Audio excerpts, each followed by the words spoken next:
Alors, bonjour à tous et bienvenue dans cette nouvelle vidéo dans laquelle on va continuer à faire des petits exercices autour du dénombrement. Donc, dans la vidéo précédente, on s'était intéressé au nombre d'anagrammes de différents mots. Là, on va s'intéresser à une situation un petit peu différente. Et donc, on va imaginer la situation suivante. On est au moment du G7. Donc le G7, c'est une réunion politique qui fait intervenir les chefs d'État de 7 puissances économiques dont la France fait partie. Donc il y a 7 chefs d'État qui se rencontrent. Et donc on va imaginer qu'ils arrivent, puis ils se sont pas encore vus, ils arrivent tous en même temps dans une salle, donc ils vont évidemment se saluer. Euh, et ils vont se saluer par exemple en faisant une poignée de main, en se serrant la main. Et la première question qu'on va se poser, c'est combien est-ce que de poignées de main il faudra pour que chacun salue les autres. Donc, en gros, là ici c'était pour essayer de trouver une situation concrète, mais globalement il y a 7 personnes dans une pièce et il faut dénombrer le nombre de poignées de main pour que chaque personne salue toutes les autres personnes. Donc pour faire une poignée de main, enfin un raisonnement qui est possible, c'est de se dire que il faut 2 personnes. Et 2 personnes différentes. Donc là, ce qu'il faudrait faire, c'est parmi ce groupe de 7 personnes, eh bien, il faut en piocher 2. Il faut en piocher 2 qui se serreront la main, et ça fera une poignée de main. Et donc, compter le nombre de poignées de main qui peuvent être faites, eh bien, ça revient à dénombrer les paires qu'on peut faire à partir de 7 personnes. Et donc, si on veut des paires, eh bien, il faut déjà prendre une première personne, par exemple. Et donc on peut se dire, la première personne qui serait impliquée dans la poignée de main, eh ben il y en a 7 différentes qui sont possibles. Et ensuite, il faut une deuxième personne qui est différente, donc on peut pas repiocher la même personne, donc il reste 6 possibilités. Et donc ça amènerait ici le nombre de possibilités à 42. Mais alors bon, ça paraît un peu beaucoup. Alors, ça me paraît un peu beaucoup parce que je connais le résultat. Mais là, ici, en fait, il y a une petite subtilité dont on n'a pas tenu compte en faisant ce calcul. C'est que là, par exemple, si, pareil, on prend une personne noire et une personne verte, eh bien, si je me dis, je vais prendre la personne, enfin la croix noire, comme première personne. Et la deuxième personne, ça sera la croix verte. Puis après, plus tard, dans les possibilités, je vais dire, maintenant, la première personne, c'est la croix verte et la deuxième personne, c'est la croix noire. Ça fait 2 paires qui sont considérées différentes, alors qu'elles se seront déjà serrées la main, lorsqu'on aura déjà pioché cette paire. Donc en fait, il faut diviser par 2 les possibilités, parce que chaque paire est comptée 2 fois avec cette méthode. Donc au final, il y a 21 poignées de main possibles.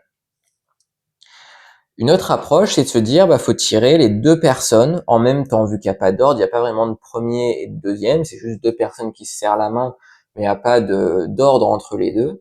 On peut juste se dire qu'il faut prendre 2 personnes parmi 7. Parce que quand on fait des tirages simultanés, pour compter le nombre de façons de faire, c'est les coefficients binomiaux qu'il faut utiliser. Parce que les coefficients binomiaux, ça correspond au nombre de combinaisons, et les combinaisons. Enfin, dans les combinaisons, il n'y a pas d'ordre. Donc là, ici, on aurait 7 factoriels sur 5 factoriels fois 2 factoriels. Donc ça fait 7 fois 6 sur 2. On tombe sur le même résultat. Ouf. Une dernière façon de faire, mais qui ressemble plus vraiment à du dénombrement, ou en tout cas qui marche dans cette situation-là, mais qui serait pas utilisable dans d'autres contextes, c'est de se dire, je prends la première personne. La première personne, elle a 6 poignées de main à faire. Et ensuite, elle a salué tout le monde, on la met dans un coin de la pièce. Donc il reste les 6 autres personnes qui doivent se saluer, 2 à 2. Donc je prends une deuxième personne. Elle doit elle doit serrer la main à 5 personnes. Donc il y a 5 autres possibilités. Ensuite, je la mets dans un coin avec la première personne, et puis je continue comme ça. Et puis, donc la personne suivante, il lui restera 4 personnes à saluer, ensuite 3, ensuite 2, et ensuite 1. Et donc, si on additionne tout ça, bah, 6 et 5, ça fait 11, et 4, 15, et 3, 18, et 2, 20, et 1, 21. On retombe sur le même résultat, tout va bien, 3 démonstrations différentes, 3 fois le même résultat, c'est beau les maths. Donc au final, pour la première question, qui était le nombre de poignées de main pour que toutes les personnes se saluent 2 à 2, eh bien, il y en a 21. Maintenant, bon, ils se sont dit bonjour. Maintenant, ils commencent à avoir faim, les chefs d'État. Donc, ils vont aller manger. Et ils vont aller manger à une table où il y a, logiquement, 7 chaises. Bon, dans la vraie vie, je pense qu'il y a les conseillers et tout plein de personnes qui accompagnent chacun des chefs d'État, donc il y a plus de chaises que ça, mais là on va simplifier les choses, on va dire qu'il y a 7 chaises autour de la table. Et on va se demander combien il y a de façons combien il y a de plans de table possibles, donc combien de façons de répartir les gens sur cette table. Et donc là il y a 7 chaises, donc il y a 7 emplacements possibles, et puis il faut remplir chacun des emplacements avec une personne. Donc pour la première chaise, eh bien il y a 7 possibilités. Et puis ensuite, il y a 6 personnes qui sont pas encore placées. Donc pour la deuxième chaise, il y a 6 possibilités, puis 5, puis 4, puis 3, puis 2, puis une seule. La dernière personne placée n'aura pas le choix. Donc ça fait 7 factoriel et ça fait 5040. Donc voilà, les chefs d'État prennent leur repas avec du caviar payé par le contribuable. Et puis il y avait aussi du vin à ce repas, qui était lui aussi payé par le contribuable.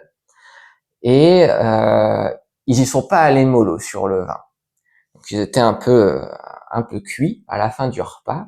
Puis il y a l'un des chefs d'État qui a la bonne idée de se dire ah bah tiens, et si on faisait les danses traditionnelles bretonnes.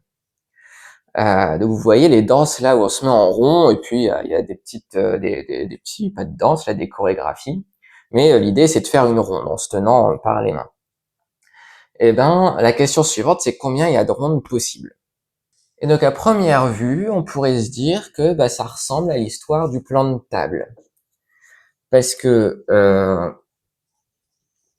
là, si on imagine la ronde, du coup il y a 7 personnes dans la ronde, donc il y a 7 emplacements entre guillemets.